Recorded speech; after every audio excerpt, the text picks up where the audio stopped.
जय हिंद दोस्तों, आप सभी का स्वागत है एक बार फिर से आपके अपने यूट्यूब चैनल यूनिक ज्ञान में। आज हम पॉलिटिकल साइंस पेपर फर्स्ट का चैप्टर 6 देखेंगे, जिसमें हमें पढ़ना है मध्यकालीन विचारक जो अबुल फजल हैं उनके बारे में। इसके पहले हमने प्राचीन विचारकों को पढ़ा दिया है, लगभग 5 चैप्टर्स और आपके सिलेबस बता दिए गए हैं। तो आप चैनल पर विजिट कीजिए, आपको प्लेलिस्ट मिल जाएगी BA 6 semester political science paper first classes के नाम से, जहां पर आपको सभी चैप्टर्स लाइन से मिल जाएंगे चैप्टर वाइज। वहां से आप देख सकते हैं। टेलीग्राम चैनल ज्वाइन कीजिए, सभी क्लासेस के नोट्स वहां पर प्रोवाइड कराए गए हैं, तो आपके लिए हेल्पफुल हो जाएगा अगर आप रिवीजन करना चाहते हैं। तो सभी चैप्टर्स आपके सिलेबस जल्द ही कंप्लीट कराए जाएंगे। आपके जो भी यूनिवर्सिटी है उसका नाम आप हमें कमेंट में अवश्य बताएं, और आपके एग्ज़ाम कब हैं यह भी हमें बता दें, जिससे उससे पहले आपका यह सिलेबस कंप्लीट कराया जा सके। तो चलिए देखते हैं हम इस चैप्टर में अबुल फजल के विषय में। अगर आप चैनल पर नए हैं तो चैनल को सब्सक्राइब करें, साथ ही साथ हमारे अपने दोस्तों के पास यह वीडियो शेयर अवश्य करें। सबसे पहले हम अबुल फजल का जीवन परिचय देखेंगे। यह जो विचारक हैं इनके विषय में हम बहुत ही कम समय में सबसे मोस्ट इम्पॉर्टेंट जो बातें हैं उनको आपको बताएंगे, जो कि आपके पेपर में पूछे जा सकते हैं। तो सबसे पहले हम अबुल फजल का जीवन परिचय देखेंगे। अबुल फजल का पूरा नाम जो है अबुल फजल इब्न मुबारक था, और इनका संबंध अरब के हिजाजी परिवार से था। अबुल फजल जो थे उनका पूरा नाम क्या था? अबुल फजल इब्न मुबारक। और इनका संबंध किससे था? हिजाजी परिवार से था। इनका जन्म कब हुआ था? 14 फरवरी 1551 में। कहाँ पे हुआ था? आगरा में। हिजाजी परिवार से यह संबंधित थे, और इनका जन्म जो है 14 फरवरी 1551 में आगरा में हुआ था। इनके पिता का नाम शेख मुबारक था। अबुल फजल ने अकबरनामा एवं आईने अकबरी जैसी प्रसिद्ध पुस्तक की रचना की हुई थी। अबुल फजल जो हैं सबसे इनकी प्रसिद्ध पुस्तक है अकबरनामा एवं आईने अकबरी। अबुल फजल अकबर के नवरत्नों में से एक थे, अर्थात अकबर के समकालीन यह एक विचारक थे एक प्रकार से, और यह उनके नवरत्नों में भी शामिल थे।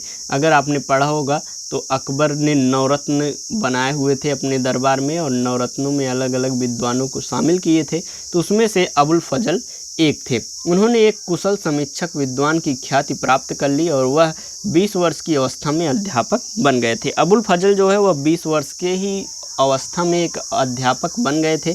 आगे देखेंगे हम अबुल फजल की कृतियों के विषय में। अबुल फजल की सबसे प्रसिद्ध व निश्चित रचना जो है वह अकबरनामा और आईने अकबरी है, जो कि हमने आपको पहले ही उनके जीवन परिचय में बताया कि इनका सबसे प्रसिद्ध जो रचना है वह अकबरनामा और आईने अकबरी है, जिसकी रचना कब हुई थी? 16वीं सदी में हुई थी। अकबरनामा को 3 भागों में विभक्त किया गया है। पहला कौन सा है? अकबरनामा के प्रथम भाग में अकबर के पूर्वजों का वर्णन किया गया है। अकबरनामा के कुल 3 भाग हैं, और अकबरनामा के पहले भाग में उन्होंने क्या बताया है? अकबर के जो पूर्वज थे, एक प्रकार से अकबर के हुमायूं, बाबर, ये सभी जो उनके पूर्वज थे उनके विषय में अकबरनामा के प्रथम भाग में अबुल फजल जी ने बताया हुआ है। दूसरे भाग में अकबर के शासनकाल के 46वें वर्ष तक का पूर्ण विवरण है, अर्थात अकबर काल जो था, अकबर शासन करना जब से शुरू किए और उनके 46वें वर्ष तक का पूरा विवरण कौन देते हैं? दूसरे भाग में अपने अकबरनामा के। अकबरनामा के तृतीय भाग आईने अकबरी में एक महान साम्राज्य में सरकार के कई विभागों पर प्रशासन व नियंत्रण व्यवस्था का एक अद्भुत संकलन उन्होंने किया हुआ है। अबुल फजल के राजनीतिक विचार की बात करें तो वास्तव में बाबर द्वारा स्थापित राज्य प्रभुसत्ता के तर्क मंगोल सिद्धांत पर आधारित था, जिसका विकास मध्यवर्ती एशिया में हुआ था। बाबर जो एक प्रकार से मुगल काल स्थापित किया था, वह उसको बताते हैं कि यह राज्य प्रभुसत्ता जो है वह मंगोल सिद्धांत पर आधारित है, और इसका विकास कैसे हुआ? मध्यवर्ती एशिया में हुआ था। इनके मतानुसार बादशाहत खुदा से निकलने वाली रोशनी है, और जिसने स्वयं खुदा ने ही धरती पर भेजा है। अबुल फजल जी कहते हैं बादशाहत जो है वह खुदा से निकलने वाली एक प्रकार से रोशनी है, और जिसे स्वयं खुदा ने ही धरती पर भेजा हुआ है। बादशाहत की व्याख्या करते हुए अबुल फजल ने यह स्पष्ट किया है कि बाद शब्द का तात्पर्य है अस्थायित्व व स्वामित्व, तथा शाह शब्द का तात्पर्य है मूल और स्वामी। उन्होंने बादशाहत जो शब्द है इसके अलग अलग अर्थ बताए हुए हैं, जिसमें से प्रथम जो शब्द है बादशाहत में बाद जो है बादशाह, बाद धन साह करके उन्होंने इसका विच्छेद करके इसका अर्थ बताया हुआ है।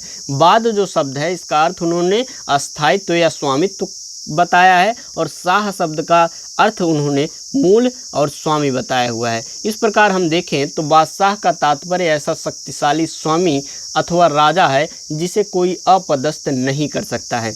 अबू फजल ने अपनी इन कृतियों में अकबर की राज्य की राजनीतिक, धार्मिक, सामाजिक तथा प्रशासनिक नीतियों का उल्लेख व समर्थन किया हुआ है। अबुल फजल की संप्रभुता की अवधारणा की बात अगर हम करें तो अबुल फजल राजा के ईश्वर की छाया जिल अल्लाह होने के परंपरागत विचार से फर ए इजदी ईश्वर से प्रकट हुआ दैवी प्रकाश की ओर जाता है।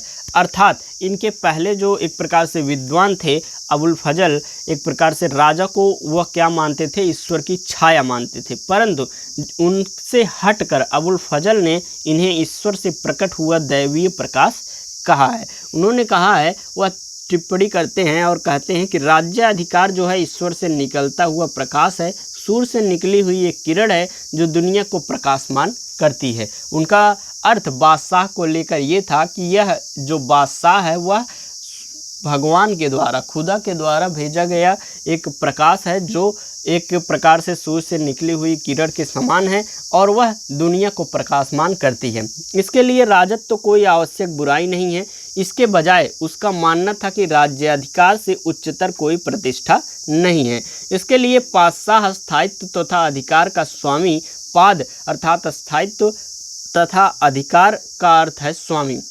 एक प्रकार से जो बादशाह का अर्थ उन्होंने बताया था उस समय बादशाह भी कहा जाता था, तो उन्होंने यही अर्थ दिया हुआ है। ज़्यादा बातें इनके बारे में हमें नहीं पढ़ना है, जो कि मोस्ट इम्पॉर्टेंट है हम आपको यहाँ पर बता रहे हैं, इससे बाहर कुछ भी नहीं आएगा। तो समझ लीजिए आप, एक प्रकार से अबुल फजल का जीवन परिचय आपने जान लिया, उनके राजनीतिक विचार को जान लिया, उनका संप्रभुता का जो सिद्धांत था उसको आप जान रहे हैं कि किस प्रकार से उन्होंने बादशाह को एक विश्लेषित किया है, बादशाह के बारे में किस प्रकार से बताया है।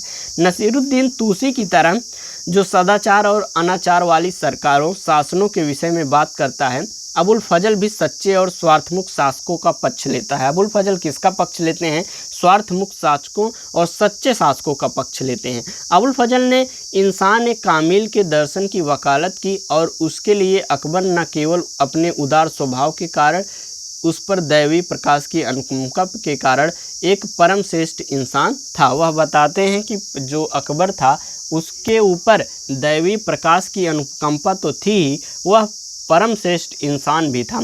एक अकबर की पूर्वज परंपरा को मिथकीय मंगोल पूर्वज अलान कुआं जो प्रकाश पुंज के हस्तक्षेप से गर्भ में आए थे के प्रकाश से जोड़ते हैं। इस प्रकार वह शाही सत्ता के दैवी आधार का औचित्य पेश करता है और अबुल फजल का इंसान कामिल का विचार जो है वह सीधे तौर पर इब्न अल अरबी से लिया गया है। यद्यपि जहाँ इब्न अल अरबी ने इंसान कामिल पैगंबर मोहम्मद थे, अबुल फजल के लिए वह अकबर था। अबुल फजल जो है वह निजाम उल मुल्क तूसी तथा गजाली की तरह ही न्याय को सर्वप्रमुख गुण मानता है। नसीरुद्दीन तूसी की अखलाक ए नासिरी सार्वभौमिक न्याय के सिद्धांत पर भी बल देती है और वह इस पर बल देता है कि राजा को यह देखना चाहिए कि उसके राज्य के भीतर कोई अन्याय न होने पाए। अबुल फजल के अनुसार जो है वह राजत्व ईश्वर का उपहार है और उच्च प्रतिष्ठा को प्राप्त करने के बाद भी यदि वह सर्वकालिक निरपेक्ष शांति की स्थापना न करे और मानवता के सभी समूहों तथा सभी धर्मों को समान कृपा दृष्टि और उदारता से न देखे तो वह इस उच्चतर प्रतिष्ठा के योग्य न होगा। अबुल फजल का कहना है जो राजत्व है वह एक प्रकार से ईश्वर द्वारा दिया गया उपहार है। अगर वह इसका प्रयोग लोगों की सुख समृद्धि शांति के लिए, लोगों को समान दृष्टि से देखने के लिए दिया है, साथ ही साथ सभी धर्मों को, सभी धर्म के लोगों को समान दृष्टि से देखने के लिए दिया है, अगर राजत्व प्राप्त करने वाला व्यक्ति ऐसा नहीं करता है तो वह ऐसी उच्चतर प्रतिष्ठा के योग्य न होगा। अबुल फजल जो है वह कल्याणकारी राज्य की धारणा में विश्वास करता है। हुआ प्रतीत होता है जिसमें हर किसी का बराबरी का हिस्सा हो तथा जीवन यापन के लिए पर्याप्त रोजगार हो। उसे विभिन्न वर्गों की आय तथा व्यय पर बारीकी से नज़र रखनी चाहिए और परिष्कृत निगरानी के साथ जो उसके प्रशासन को सम्मानित आभा में दर्शाए। एक प्रकार से अबुल फजल के बारे में बताना उनकी भाषा में बताना, उनके विचारों को व्यक्त करना, उनकी भाषा को समझना थोड़ा सा टफ है, जो कि आपको यहाँ पर शब्द क्लिष्ट लग रहे होंगे। एक बार आप वीडियो देखिएगा और फिर पीडीएफ आपको मिल जाएगा टेलीग्राम चैनल, वहाँ आप रिवीजन करिएगा, बहुत ही अच्छे तरीके से आपको हर एक बात समझ में आएगी। बस एक प्रकार से इनके विषय में हमें बस जानना है, इनके विचारों को इनकी भाषा में जानना है। जब चैप्टर हमने शुरू किया था, जब हमने यह सिलेबस पढ़ाना, सिलेबस बताया भी था, तो उस समय भी हमने बताया था कि विचारकों के विचारों को उनकी भाषा में समझना थोड़ा कठिन हो सकता है, लेकिन अगर हम एक बार समझ लेते हैं तो हम बहुत ही अच्छे तरीके से लिख पाएंगे। आगे हम देखेंगे अमीरों को जितना उनके उपभोग के लिए आवश्यक है उसके लिए अधिक नहीं लेना चाहिए, उससे अधिक नहीं लेना चाहिए। मतलब कि कोई भी अमीर व्यक्ति हो, जितना उसकी आवश्यकता हो उससे अधिक धन वह अपने पास न रखे। बेकार बैठे लोगों को उसे किसी प्रकार की दस्तकारी में लगाना चाहिए और नागरिकों को परस्पर सहयोग के संकल्प में जोड़ना चाहिए और उन्हें आपसी सुख दुख में समान भागीदारी की डोर में बांध देना चाहिए। एक प्रकार से उनके बारे में हम आपको संक्षेप में बताते हैं कि उनका यह मानना था कि राजा जो होता है वह ईश्वर द्वारा प्रकाशमान व्यक्ति होता है, उसे यहाँ पर स्वामित्व प्राप्त करने के पश्चात सभी लोगों के सुख समृद्धि के हित में कार्य करना चाहिए और सभी लोगों के धर्मों को समान दृष्टि से देखना चाहिए। इस प्रकार आपका यह चैप्टर समाप्त होता है। नेक्स्ट चैप्टर आपका जल्द ही आएगा। चैनल पर बने रहें, पीडीएफ प्राप्त करें आप टेलीग्राम चैनल से और अच्छे से रिवीजन करें। एग्ज़ाम कब है कमेंट करके अवश्य बताएं, उससे पहले आपका सिलेबस कंप्लीट हो जाए और पेपर अच्छे से दें। धन्यवाद, मिलते हैं अगले वीडियो में।